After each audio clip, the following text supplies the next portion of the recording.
progressive ego you should be reporting on doesn't belong to Chris Smalls, says Darcy. Yeah, good call on that one. So we got a couple of friends of ours weighed in on this. First is Caleb Maupin from the Center for Political Innovation. So let's take a look. Talk about what's going on right now and the way that Jacobin and all the woke AOC liberals are going after Chris Smalls right now, because it is bullshit, and I'll tell you why. They're all saying things like, oh, what has Chris Smalls ever done? He started a union campaign at Amazon, and he got famous for doing it, and they didn't actually get a union, so who does he think he is? What has he ever done?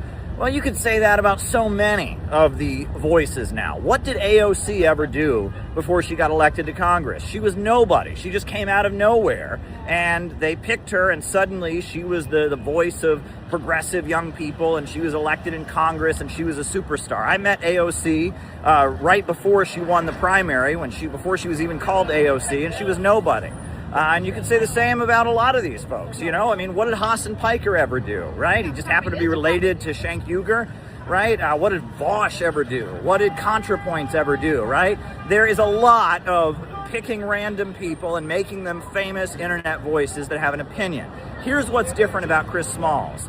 All of those people that they made internet famous and made big voices, they had an arrangement with them that they got to be famous, and then once they became famous, they followed the script. They said vote for the Democrats, even though the Democrats are supporting Israel and its crimes, even though the Democrats have betrayed the working class. All of these people who they made this arrangement with, and Jacobin and Democratic Socialists of America and George Soros made famous, all of them followed the script. What's different is that Chris Smalls, he's one of these people that they made famous. They decided to make him famous, and he is now sticking up for the truth. He is refusing to follow their script, and he's calling out AOC for her support of Israel. He's calling out the Democrat Party for their wars, etc. He's one of these people that they tried to make famous for their own reasons, and he had the courage not to follow their rules. And that is why I absolutely admire him, and that is why the hate campaign against him by the very same people who made him famous is bullshit. Yeah, he's right. He's well right. done, I mean, Caleb. The DSA are total star fuckers, and hey, you know, there's nothing wrong with being a star fucker as long as you stick to your principles. You know, past a certain point. In other words, as the article mentioned, hey, you know what? Making a celebrity of yourself, if you do that in service of spreading the word about union activism, then that's great. However, there's a catch with the DSA, which is you can't advocate outside the two-party system. You have to commit to this inside the Democratic Party strategy.